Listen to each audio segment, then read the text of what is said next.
2, 1. Good afternoon, everyone. Today is Wednesday, April 21st, 2021. The time is now 5:05 p.m. and the Hillsborough County Community Action Board meeting is called to order. I want to start off by saying we do not have a quorum. We received a message late this afternoon of a couple people that could not attend in person, so therefore we do not have a quorum. Okay. So roll call. We can start with in the room, myself, Rosa Hill, Chair, Hillsborough County Community Action Board. To my left. Good evening, Marina Hogue, Hillsborough County Public Schools. Good afternoon, Rhonda Gendelsberger, Feeding Tampa Bay. Good afternoon, Joey Henderson, Greater Tampa Realtors, representing the Honorable Ken Hagan. Hi, Christine Long, Metropolitan Ministries. Good evening, Harold Jackson, appointed by Commissioner Myers. Good afternoon, Derek Guida, Social Services. Good evening, Sharon Gordon, Social Services. Okay, I cannot see the list of who is on virtual. Is there a way for me to see that?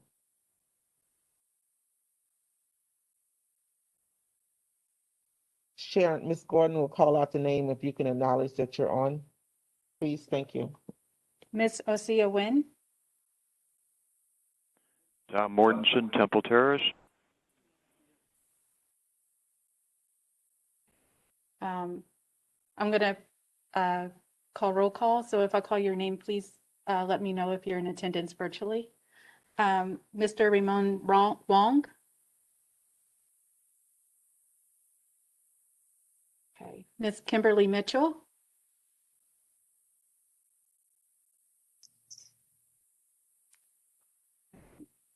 Mr. William Thomas will be late. He's on his way. Miss Yvette Lewis.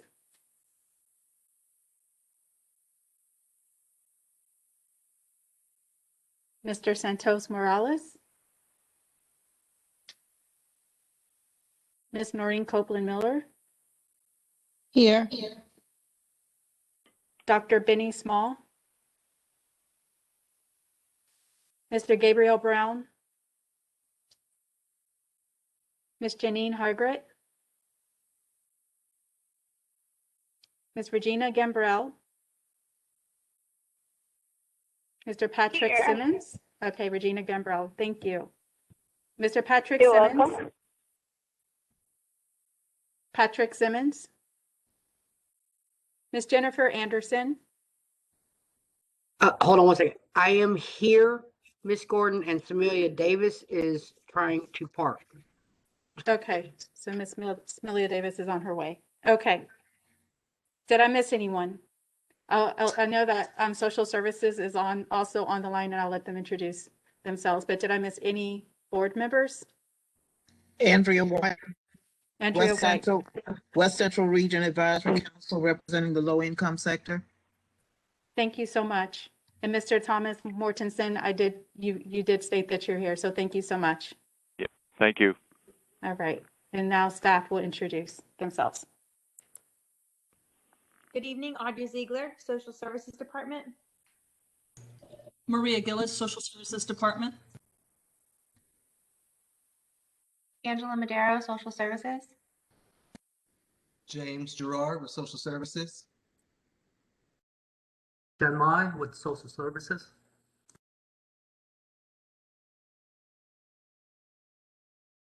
Kelly Mistretta with Social Services.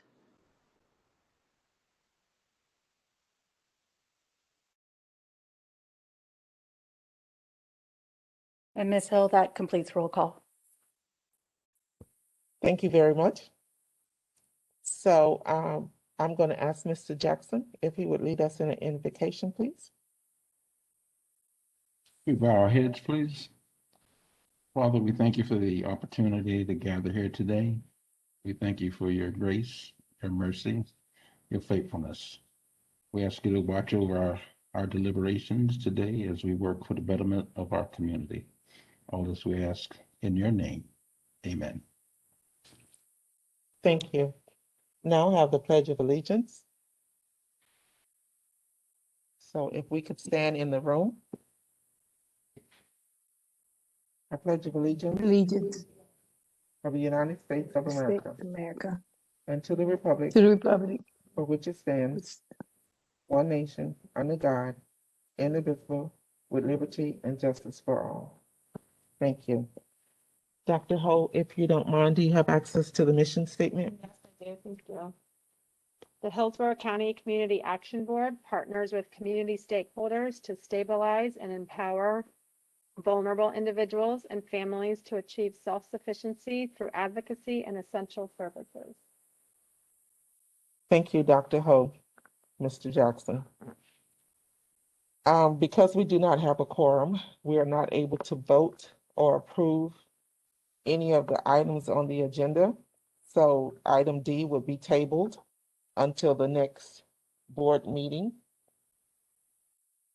And we can move right to social services managers updates. Mr. Girard. Hi, good evening. This is James Girard, manager of the University Community Resource Center, where currently the state continues to have COVID-19 testing. And we're currently running our new R3 phase of the stimulus assistance out of the University Community Resource Center as well. That's all I have Thank for you. tonight. Thank you. Thank you, Mr. Girard. Ms. Sharon Gordon. Yes, thank you, Madam Chair. The empowerment staff, we continue to provide virtual customer service to our customers, maintaining communication with them in contact. The majority of the Community Action Board committees have met this month, and there are several items in process, which you'll hear during the committee updates. And I'll provide additional updates throughout the meeting if requested. And Ms. Cedano did state that she will be late. And if she is not present, she requested staff to report on her behalf. So I'll be prepared to do that. Thank you. Thank you, Ms. Gordon. Ms. Shelley Hamilton-Wray.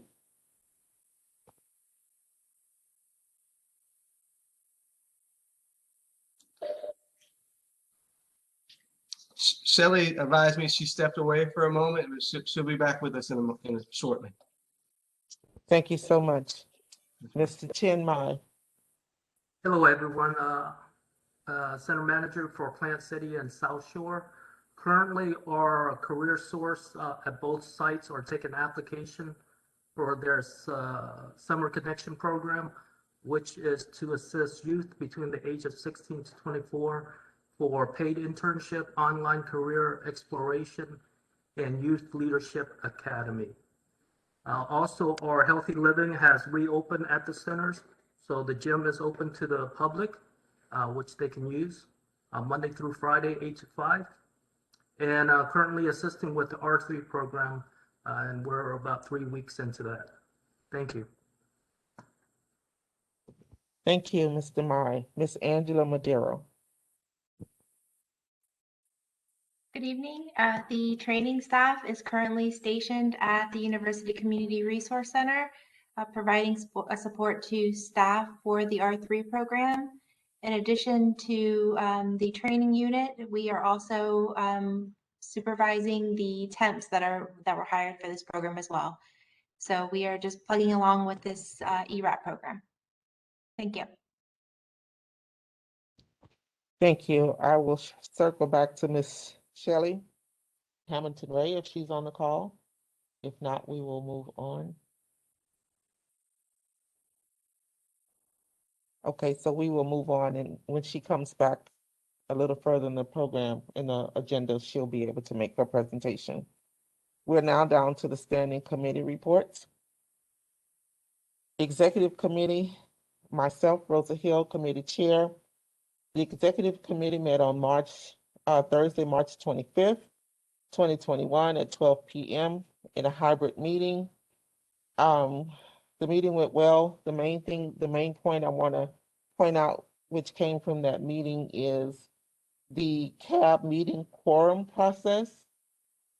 So we put together a process to be followed for when we have a quorum, when we don't have a quorum, and the time frame that staff can use for meetings to be canceled and rescheduled. So that was in your board packet. So if everyone will review that and become familiar with it, that was a big thing that we wanted to discuss and put something in order. So we'll know when meetings need to be canceled. Sometimes, due to no fault of any of us, sometimes we just cannot meet. So we wanted to make sure that if we're ever questioned on our policy or our process for canceling meetings, we have something in writing in place that we can use to back us up. And the other thing we discussed was the board attendance review. So we just want to make sure that board members are staying in compliance with attendance. So, and all of that is in your packet.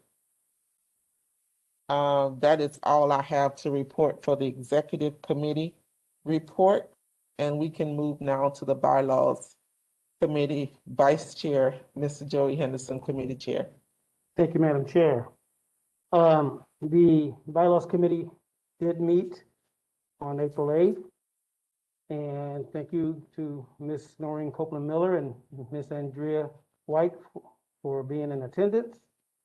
Also, we had staff, Ms. Gillis, Ms. Gordon, and Mr. Guida, who were also in attendance. We discussed under the bylaws compliance, the CAB composition, and staff reported that all the slots have been filled except for the city of Temple Terrace. He was voted to be seated, and that is Tom Mortenson, and he was recommended by the mayor's office. Staff, do we have any other comments? I guess we're going to be talking about Mr. Mortenson later on here on the agenda. Did I not see that? No, we do not. Thank you. Oh. Evidently, this gentleman comes with very highly recommended, and we're looking forward to having him join our community action board. Right now, we have no vacancies, as I said. We talked a little bit about the CAB meetings, and that staff did reach out to DEO in seeking guidance from the Department of Health and Human Services with regards to quorums. Any update on that? So far, no. The Department of Economic Opportunity is they're seeking guidance from the Department of Health and Human Services, so they have not received anything as of yet. Okay, so as of right now, we will continue meeting in the hybrid as far as our community action board, and hopefully we'll be at some point have a full quorum here. Let's see, with regards to CAB policy, the executive committee deliverable with staff must follow the state guidance. However, the policy will be more, I guess, I guess something that we will just kind of do in the meantime. Again, this is supporting the effort of us trying to meet with a quorum and meet hybridly and making sure that we're doing all that we can to demonstrate due diligence. Staff, did I miss anything? No, you've covered everything. Thank you.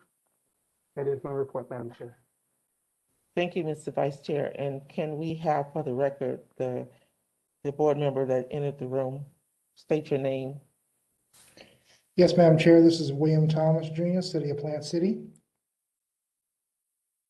Yes, Madam Chair, this is Santos Morales from Enterprising Latinas in Waimama. Good evening, all. Good evening, this is Shelley Hamilton-Wray. Thank you so much. So now we are down to the Budget and Finance Committee report from Mr. William Thomas, Committee Chair. Thank you, Madam Chair.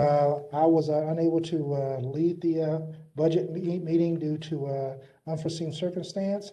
However, at this point in time, I would just like to ask Madam Chair that the only thing we really have pending is obviously to have a ratification or a vote by the CAD board to close out on the 2020 CAD budget, which the staff had advised we had completed the funding on, And other than that, other issues could be tabled until we're able to get a quorum at that time.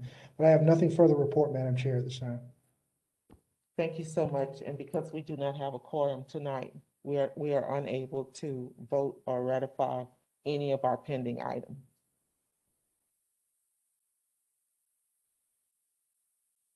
Our next on the list is Plan Evaluation Committee, Ms. Jennifer Anderson.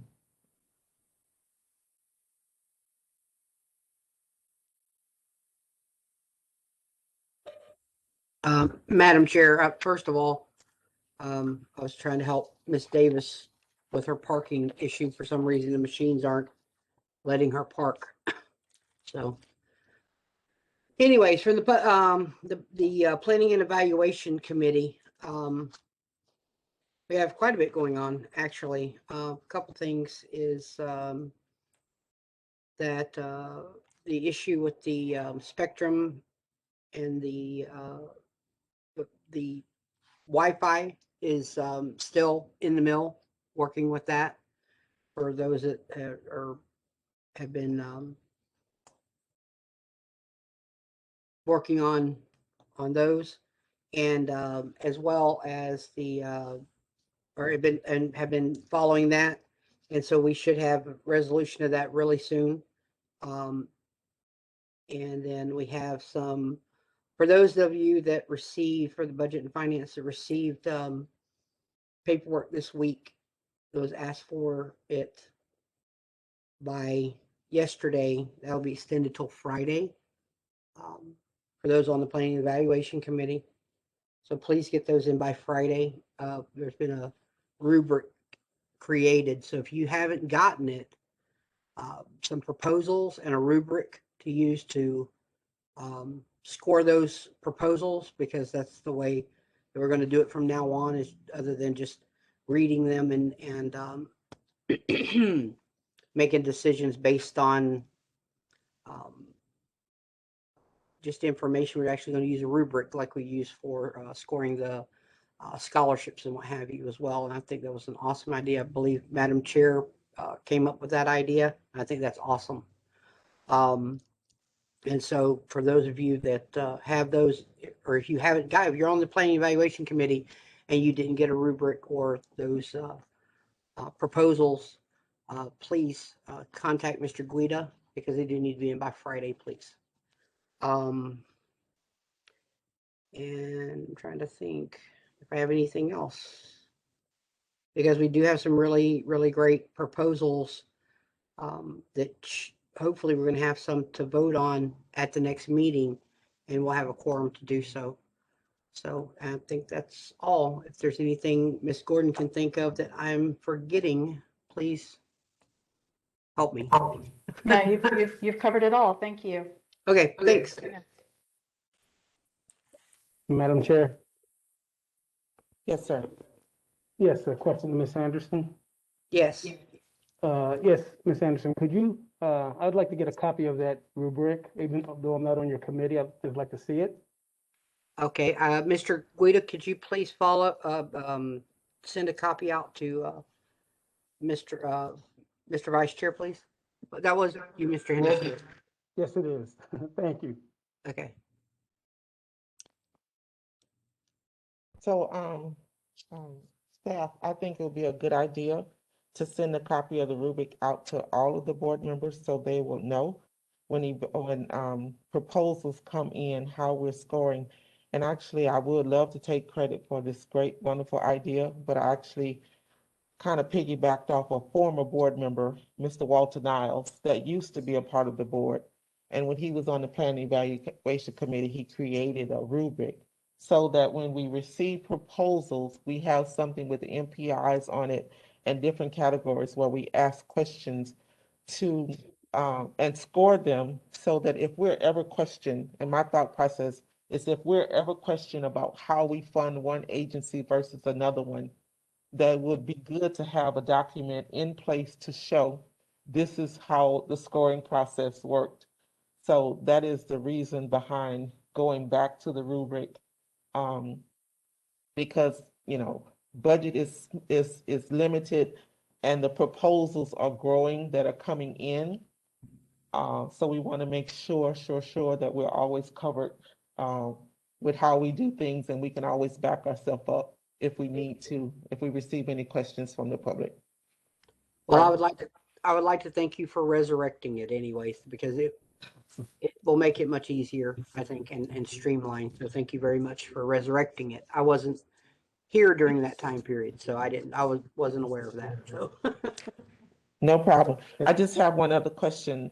The spectrum and the Wi-Fi. Yes, ma'am. Can staff or you elaborate on? Well, yes, ma'am. that? What we're doing is we're looking into, at this point, actually, Spectrum's not even in the, from my understanding, in my opinion, Spectrum's not even in the wheelhouse anymore. Now we are looking at the hotspots with T-Mobile. I actually was given one by T-Mobile the other day for free at a meeting that I went to for 30 days to try out myself. And we're using it for when we go to our meal site to look things up for our homeless population. And it's really nice. Actually run about 3 computers off of it right now when we go out to that site. So I thought it was kind of cool that T-Mobile gave it to me to try out for our nonprofit. So to try to get us to change our carrier. I don't know, it'd be really great for you to try it out, you know, because that's what we're looking at. Or another thing that we're looking at, or is also if they already have a carrier, simply pay the bill. If they already have a carrier in their name and they're struggling, just simply pay the Wi-Fi bill they already have. So that's what we're looking at now. Because Spectrum was just, it was just, to me, it was wasteful spending. Okay, thank you so much. Does anyone have any questions around that? Madam Chair, I have a comment. Yes, ma'am. The rubric, I had a chance to take a look at the rubric, and I'm, really excited that we're putting that discipline into our practices. It seems like that the criteria should be sent out to folks who are applying so they can address it directly. It looks like, people didn't have that information ahead of time. But also there's probably some additions to bring more clarity that I would probably recommend with the rubric as we go forward. There's areas related specifically to probably experience, some other questions that might be really helpful to score that would just bring a stronger clarity when using the rubric. Okay, so if you have any questions around the rubric or any suggestions, forward those to staff. Because we do want to have a good, solid document that we use. So forward any of your questions, concerns, or comments to staff, and we'll make the adjustments. Okay. I'll be happy to do that. And I'll also just share a comment. It's probably more for the committee, but I did get a chance to reach out to the Hillsborough Education Foundation, and they're doing a digital divide project, which is actually very successful. And I was able to get information on how they're operating that. I've suggested that they put in a proposal to offer that service through our efforts. Then the staff will probably be receiving something from them for us to consider at the next meetings. Yes, ma'am. Thank you so much. And thank you for checking into that for us as well. And we want to make sure that, we know that, a lot of agencies are contacting board members directly about submitting their proposals. We want to make sure as a board that we forward all of that to staff, and staff will make sure that it goes to the Planning and Evaluation Committee directly, because as an individual board member, we want to make sure that we're don't have any influence over the proposal, or we don't give that vendor the impression that they're going to be automatically funded. Okay, that we do have a process to follow. And I'm making sure that I do that because several people have contacted me directly and say, how do I get funded? Send your proposal to staff, you know. Even within my own agency, send proposals to staff if you have any, and go from there, because I'm letting people know there's a mechanism in place now that we will be scoring proposals by, and each person will know how they scored at the end, whether they're funded or not. Okay? Madam Chair, Yes, sir. is this to say that you're entertaining changes to the rubric if it needs it? If necessary, yes, sir, because I do want to have a solid document. I really do want to have a solid document. Like I said, it was something that I piggybacked off of. Staff made a little bit of modification to it, and we put it in place because we had like 7 or 8 proposals on the table. But it is, once we finalize it, if you have those questions, comments, please send it. So when we finalize it, it's done. I concur with Ms. Long. I think that's a great idea to implement it. We've had our rubric for the scholarship for years and really haven't had a chance to use it much, but I think this definitely will be used well for this committee. Okay, if no more- Madam Chair, Yes, ma'am. I have a question. Can you identify yourself, please? I'm sorry, Andrea White. Yes, ma'am. Jennifer, I thought I heard you say you accepted a hotspot from T-Mobile. Are they the only ones? Are they the only ones we're considering? They're seem to be the one, they are the ones that were brought to me. Okay. Andrea. Okay, I guess my concern is, as a board member, would that be considered a conflict of interest? Oh, you misunderstood me, maybe. Maybe that was. Oh, okay. No. Let me explain this so that everybody understands. The T-Mobile hotspot idea was brought to staff long before I even knew anything about it. I was at a function separate from the cab board, and I was offered a T-Mobile hotspot to try out for my nonprofit, which is separate from the cab board, because I was looking into changing our mobile phones that we use. And they offered me a hotspot to use for 30 days. They didn't know anything about me being on the cab board or anything else. And I have a recreational vehicle. I have a hotspot that I use now with the company that I have. And I thought, well, that'd be neat. I could try it out and see how well they work. And then I would know how well they work. And we were talking about the hotspots with T-Mobile. This was last Thursday that I picked this up. We were talking to Sharon. All the staff can tell you, I was talking about that. They were talking about this long before I even knew about it. And the hotspot that I picked up last Thursday. And I just thought it would be, Okay. Well, thank you. Personal and as well. I just want to make sure there is pure clarity there. I don't play in any type of gray areas. No, ma'am. I have nothing. I don't even own stock in T-Mobile. I promise. All right, thank you. I was just wanting to make sure I had the clear information. Thank you. I know. Yes, ma'am. Clarity always. Yes, ma'am. Thank you for asking. And that is all for me, Madam Chair, unless somebody has another question. Thank you, Ms. Anderson. So we're going to move to Public Information Committee. Ms. Cedano is not here, so she has asked staff to do the presentation on her behalf. Yes, I'll provide an update on the scholarship returns, and Vice Chair Henderson, she also mentioned if you would like to add anything, please feel free to do so.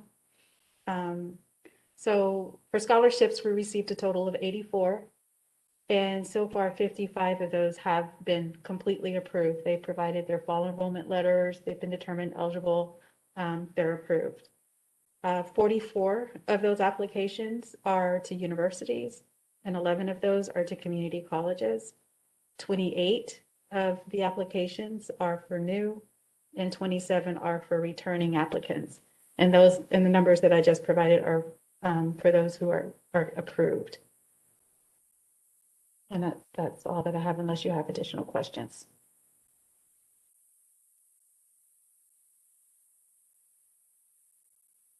Mr. Vice Chair, do you have anything to chime in? No, ma'am, that's a complete report. Okay, so my question would be, we have 84 received and 55 approved, so the 84, missed the deadline for turning in all of their paperwork, so are we only funding the 55? Well, okay, so to the first part of your question, we have 19 that are pending their enrollment letters, and they have until mid-May to send that information. So if they provide that, actually, it looks like based on the estimate budget, we're gonna have a larger pool than what's budgeted. So we're going to revisit this with the Public Information Committee because the board voted on a first come, first serve. So we will be revisiting that once everything has been reviewed and validated on proceeding. Because currently, Madam Chair, this is Kelly Mistretta. I just wanted to let you know that we do not have our fiscal year 21 award yet from the DEO. I keep following up and keep being told it should be any day now. But I just so you know that as the budget was adopted, or the proposed budget was adopted based on the fiscal year 20 award, there is only $233,432 in scholarships that would be available. Okay, and we're looking at a possible 74 applicants that we would need to fund? at potentially more. Well, currently we have 55, potentially more. Yes, but based on the estimate, as Kelly was telling you, given that $5,000 go to university applicants and $2,500 go to community college applicants, we're going to have a larger pool than the estimate budget. But as Kelly mentioned, until we know exactly how much we're going to receive, it's very hard to determine if we will, what that amount will be, that final amount. Yeah, so the board members may want to start thinking, once we get that proposed budget, if you choose to fund the scholarships at that level, we will be reducing other line items. Okay, thank you. Thank you so much for that clarification. Are there any questions from the floor?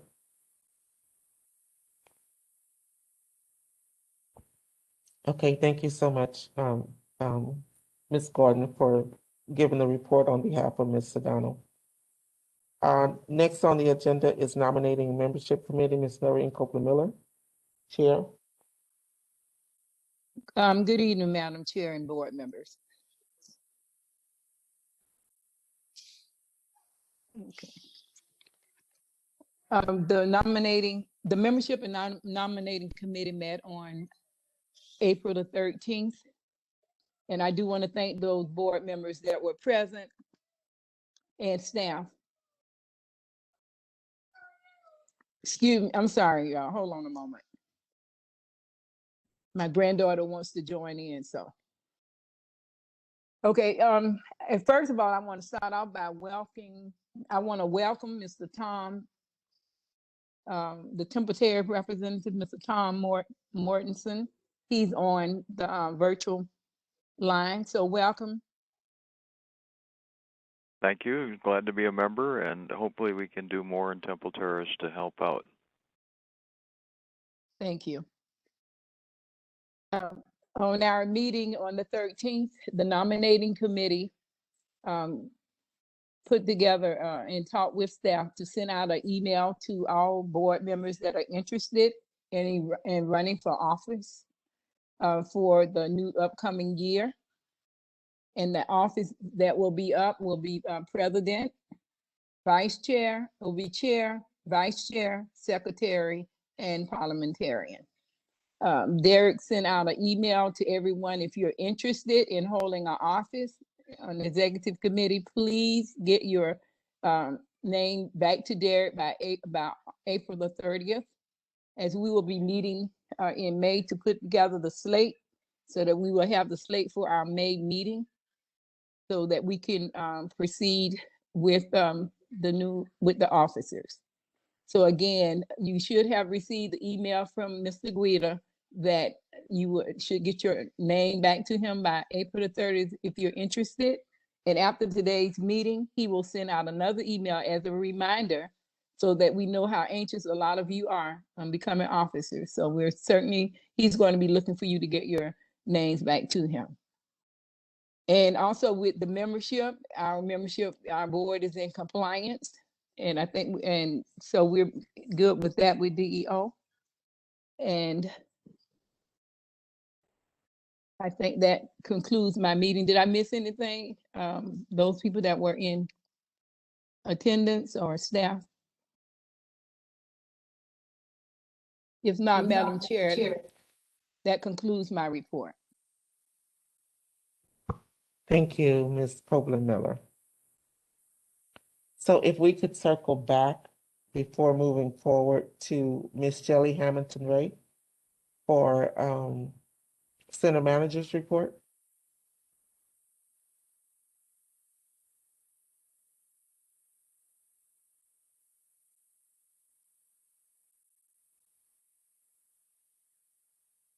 Hi, good evening. I just would like to report that we still have ongoing testing at Lee Davis with the contractor CDR McGuire. They are still providing the rapid testing Monday through Thursday. And I believe they are also providing the standard PCR test, which takes about 2 weeks to get results. And that's all I have if anyone has any other questions. Thank you, Ms. Hamilton-Wray. Thank you. Well, next on the agenda, we have the executive committee votes to ratify, but again, because we do not have a quorum. Madam Chair. Right, let me look and see, make sure. Madam Chair, how many is required for a quorum again? We require 12 and we do not have a quorum. Yeah. Okay, it has been confirmed that we do not have a quorum.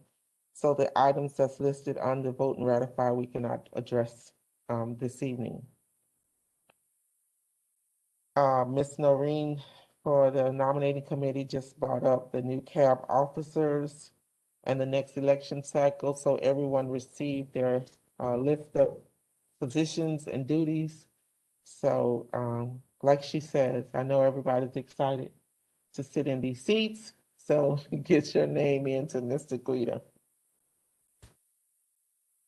Moving right along. Cab member biographies and highlights. So we have Miss Andrea White. Miss Andrea White, welcome to the board. Thank you for volunteering your time. If you could at this time tell us a little bit about you. Okay, thank you. Andrea White, recent but still working and involved in the community. In your package, you should have received a brief bio of my accomplishments over the years. I'm more of a listener and planner and organizer when it comes down to my past career. I'll start out with, I was a children's wear designer in New York for 13 years. Popular price merchandise, we're still #1, and it was called Kid Stuff, the Backwoods K.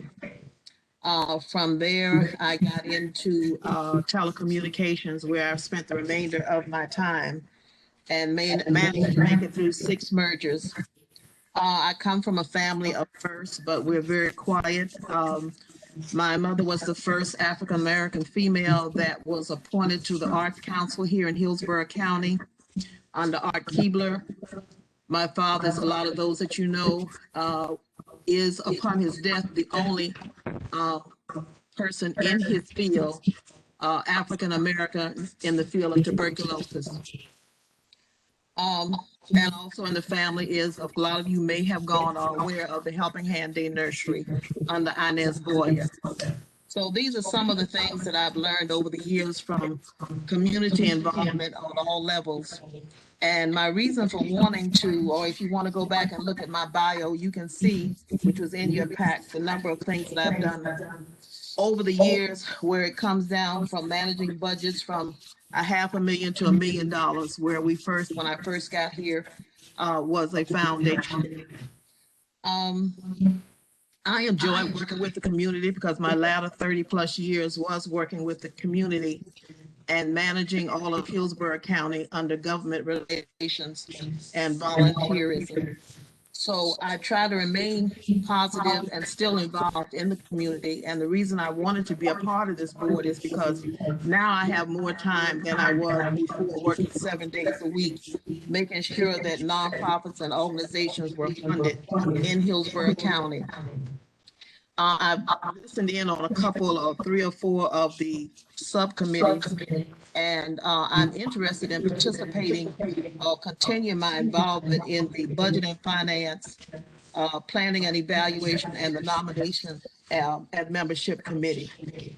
So if anybody has any additional questions, I'm still involved with a lot of these organizations that you see listed here.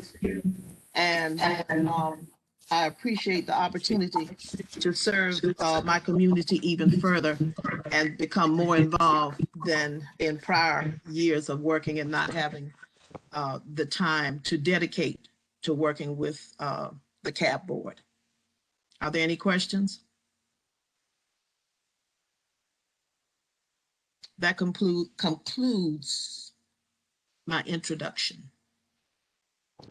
Thank you so much again. And again, we're so happy that you have chosen to be a part of this board, volunteering your time, and we look forward to working with you much, much more in the future.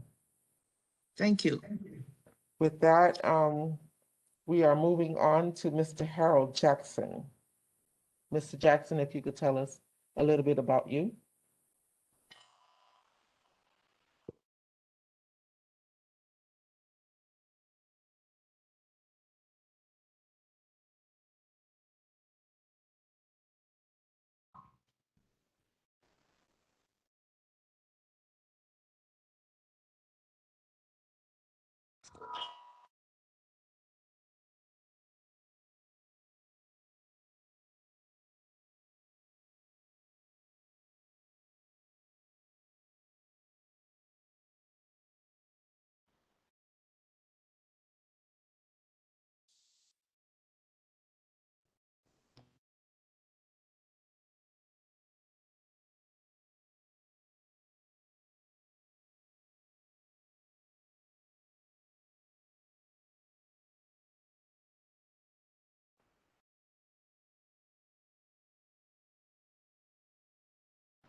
Does this help?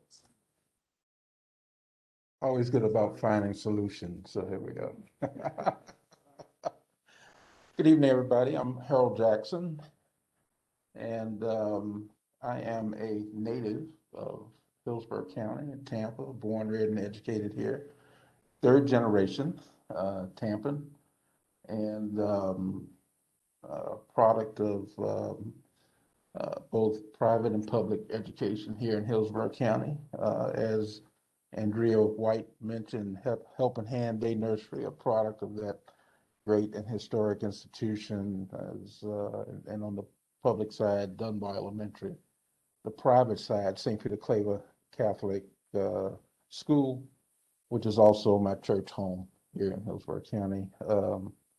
Again, graduate of University of Tampa. I had a short career at county government spanning 33 years. I'm in my 10th year of retirement, and you know, as I share those numbers, I hear them and they sound surreal to me as well. During that time when I was working with county government, I was invited to join the board of directors at Tampa Family Health Centers. At that time, that organization was 6 months old, and I had the honor of serving on their board for 27 years. And when I retired from Hillsborough County government, they invited me on board as a team member. So I literally left Hillsborough County government on a Friday, and I joined Tampa Family on a Monday, and you know, that was 10 short years ago. But I've welcomed and enjoyed the opportunity to call Tampa my home, to be a part of great institutions like Hillsborough County government, specifically Parks and Recreation, which gave me an opportunity to work literally all over Hillsborough County, from Waimama to Keystone, and from Town and Country to Brandon and Valrico. and had a chance to work with the fine citizens and actually serve the fine citizens of Hillsborough County over that period of time. I am married. We have one son who is also married. He's a police officer with the city of St. Petersburg. With all of the tensions and all of the subject matter, you can know how that keeps us in a prayerful mode 24/7. But he loves his job, and they've blessed us with two wonderful grandchildren. One 5-year-old, we just celebrated his birthday last weekend, and a younger one who's closing in on his second birthday in a few months. But the opportunity to serve, and I've always been aware of the CAB board, but the opportunity to serve on this board, I felt like it was one of the best kept secrets in county government and within our community. And it's very proud for me to know that Hillsborough County government has taken a stake and a strong hand in moving folks to self-sufficiency through a vehicle like this. So it's my honor to serve, and happy to be with you all tonight. Thank you. Mr. Jackson, again, as I stated to Ms. White, thank you for volunteering your time to come and be a part of this board. We are happy to have you. We've circled around you for quite a few moons, if I recall correctly, so we finally got you. So we look forward to working with you much, much more in the future. Again, thank you to both of you. So moving right along on the agenda, before we move to the Department of Social Services highlights, I just want to remind everyone that there are some conferences that are listed on the agenda. And if you're interested in attending any of those conferences, please make sure that you send your information to Mr. Guida. We know that the Florida Association Community Action Conference is coming up really soon. So we want to make sure that if you're planning on attending that you get that to him sooner than later. And I don't know, Derek, maybe I have to send email in my box and didn't send it. But I will make sure you get mine, because I did volunteer to work the conference. So so it will be good for me to attend on that. You have Madam the Chair. excuse me, Madam Chair. Madam Chair, Yes, sorry. just to make sure that our newest members of the board understand that they do have an opportunity to go to these conferences. Gratis, the Community Action Board, it is in the budget, and you're highly encouraged to attend one or two of these at the least, because it will truly expand your understanding of community action and how Hillsborough County sits with regards to other community actions across the state and even across the nation for some of the conferences that you go to. I'm still waiting on the one in Hawaii. So, and then also, Madam Chair, we have a new a board member that showed up. Yes, Madam Chair, I'd like to introduce myself. I actually was on the line, but I didn't realize that my phone was on mute. The phone, I was unmuting for the meeting, but didn't know that the phone was on mute. So I kept saying, I'm on the call. Anyway, this is Marcia Cedano, representing League of United Latin American Citizens and chair of the Public Information Committee meeting. And thank you, Sharon, for giving the report. And if I may add, and when I was hearing one of the figures, if I can add that within for the good of the order, if I can circle back to the Public Information Committee just for clarification on something that was mentioned. Sure, go ahead at this time. And okay, I think the board had allocated for 237,500. And I think, and I'm maybe mistaken if I heard Kelly say 234,000. And it could have been me, like I was on the road. Huh? Yeah, this is Kelly. I had said 233,432. It was my understanding that the board had voted to adopt the budget based on a proposed percentage. So it would be percentage based, not set numbers. But if they did do the 237,500, that's, I know that's what it was originally proposed. Yeah, I believe that's what they voted on. Okay, I have to get with Derek to go back and look at the minutes. I know that that the board was moving to a percentage-based budget, and I thought that that was for all categories. Okay, I guess, well, I'm trying to think of, and Sharon, I think it was 25 applicants attending a four-year institution up to $5,000.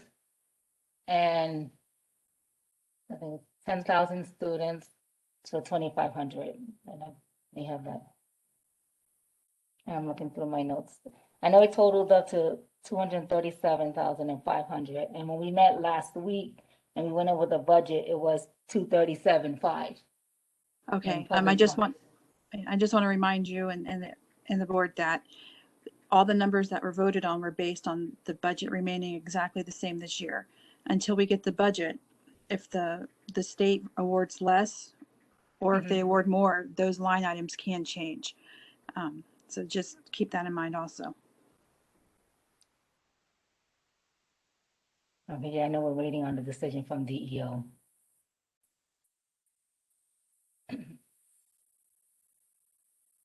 So, Madam Chair, if I may, so as we're sitting, waiting for DEO to let us know what the budget is, are we gonna have plenty of time to be able to identify the number of students if they are award winners? When is that date set?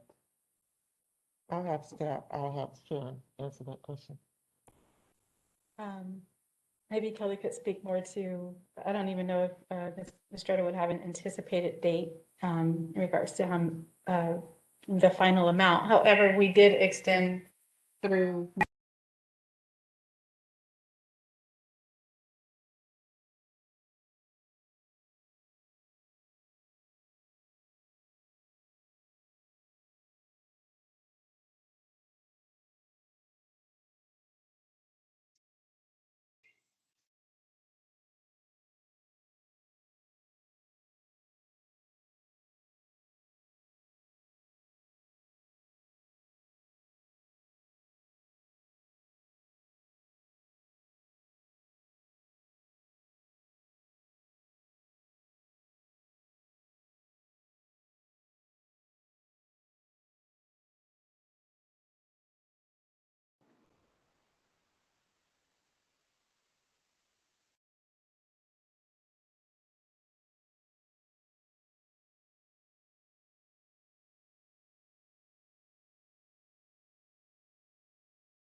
Hello?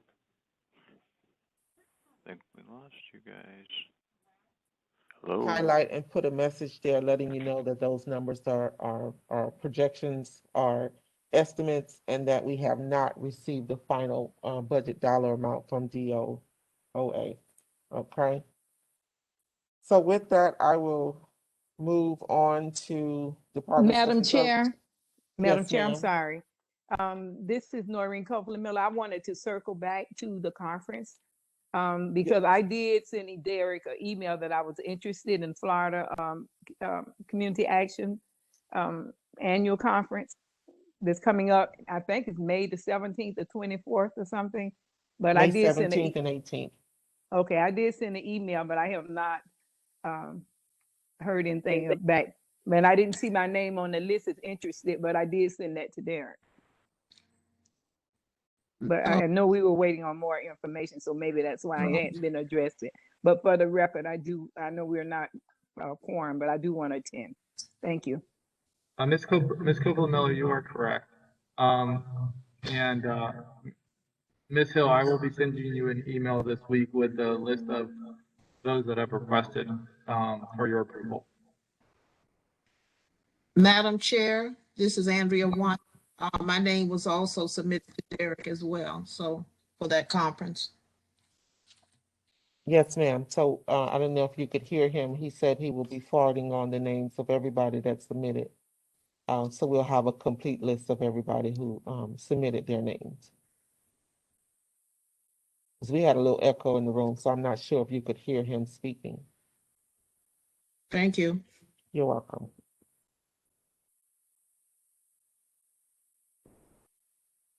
Ms. Ziegler? Good evening, CAB members and Madam Chair and staff. Thank you all for being with us this evening. Unfortunately, we didn't get the business accomplished that we had hoped to because of the lack of a quorum. So we'll just ask the board to, work on doing a little bit better of being present, and anything we can do to make that work better for you, just let us know. The only update I have is just to remind everybody that we do have the Emergency Rental Assistance Program available. There's significant amount of funding available, and the program is really not getting the number of applications that we had hoped. So anything you can do to continue to spread the word, talk to landlords, talk to people you know, and maybe people you know people that are in a situation that are past due on their rent or utilities, and please forward those to us and we can process those. That's all I have, but I am open for questions, and I absolutely want to welcome our new members. Thank you for joining this board. I think you'll find that it's a working board, and because of the unique situation with COVID-19, we're not able to all be together, but soon, hopefully we will, and I think we'll get our hands dirty again all together soon. I'm open for questions. Thank you. Madam Chair? Yes. I have a question for Ms. Ziegler. This is Jennifer Henderson. Ms. Ziegler, under the new program, is that just if they're out of work because of COVID or something affected by COVID? I mean, so we have people that have been out of work since March of last year, or a little before, I suppose, and now they're trying to find jobs where their companies are out of business now or what have you. And what are can you give me a little, because. Yes, thank you, Ms. Anderson. That's actually a great question. I do welcome everyone to look at the county webpage and get specifics, but just so that you don't have to be subject matter experts, please share the call center phone numbers with everyone. And that way they're talking to a representative that's able to screen them. And so when in doubt, we rather them get the information firsthand. But for tonight's meeting, I do thank you for asking that question. I'm sorry, my dog is gagging out over here. So if that's you hear any, that's what it is. But to answer your question, Jennifer, and again, that is a good question. The COVID-19 impact is required by the U.S. Treasury for this funding as well. However, they have been extremely liberal with the way we can interpret that. So within the application, and it's an electronic application, there is an opportunity for the applicant to attest to how they were impacted. So basically, they would say, I was impacted on April 15th of 2020, or whatever the date was, as long as it's after that specific date in March, which I can't remember exactly, but it might be like March 13, 2020. So it's after that date, they would attest to how they were impacted. Either they lost their job, or they had an extra expense due to COVID, or they had been infected with COVID. There's a few different approved scenarios there. They check the box that best fits how they were impacted. They enter the date, and then they proceed with the application. And the things they need for the application is a Florida ID or driver's license, and it has to be with a Florida address. For any children in the home, they would need an ID or a birth certificate, school records, immunization records. So basically, we're required by the U.S. Treasury to identify everyone in the household. They do have to prove that they have an active lease or a lease with a past due balance. And then we're asking for the tax return. And most people have already filed their tax return because the refunds were significant this year with all the extra benefits that were awarded. So they upload that tax return and it's within 80% or below of the area median income, then that's all that's required this time for eligibility. Their landlord would have to either be a program vendor, a eligible vendor, or the landlord would simply need to fill out a ledger saying which months are past due. And in that scenario, the check is written directly to the tenant. If the landlord is a registered vendor, then I want to clarify that the check does go directly to the landlord. I like that better anyways. Yeah, it's kind of a mixed situation. We have some landlords that are referring and don't want the customer to get the help, but don't want to participate. And then we have others, landlords who want to participate and they can't get their tenants to apply. So we kind of have a mixed, bag of stuff we're dealing with, and we're trying to encourage everyone to please, make themselves as whole as possible because we're not sure how many more attempts we're going to get at this type of funding to address these needs. Well, it certainly sounds a little more flexible. Thank you so much. You're very welcome. Ms. Ziegler, Madam Chair. I Yes, wanted to ma'am. know, Ms. Ziegler, do you have that information in an electronic file that you could send out to the board members? I have a flyer and I can send you the updated flyer. Thank you. You're welcome. I'll get that to you this evening.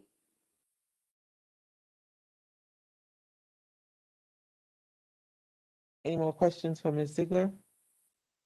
If not, we will move on to Ms. Gillis, Ms. Maria Gillis. Thank you. Good evening, board. I only have 2 items that I would like to touch on today. The first one is to thank this board for allowing staff to do the modifications that we needed to complete our closeout report for the Community Service Block Grant 2020 year. Kelly was able to gather all the information and get that accomplished. So thank you very much. The second thing that I wanted to kind of give you an update is staff has had many meetings with DEO and Florida Association of Community Action because there is some confusion with the agreements that DEO is providing. There's several language changes. So we're kind of vetting those through to make sure that, we understand what is required of us and what we're supposed to do. So I do think that we're going to get our agreement very quickly, probably in the next couple of weeks. But I'm glad that DEO and FACA and staff are taking time to really read through it to make sure that we understand what our responsibilities are. So more to come, but I just want to let you know that staff is participating in many meetings with the association and the DEO to ensure that the agreements are in line with what we think we should be doing. So just an update there. Thank you, Ms. Gillis. Are there any questions for Ms. Gillis?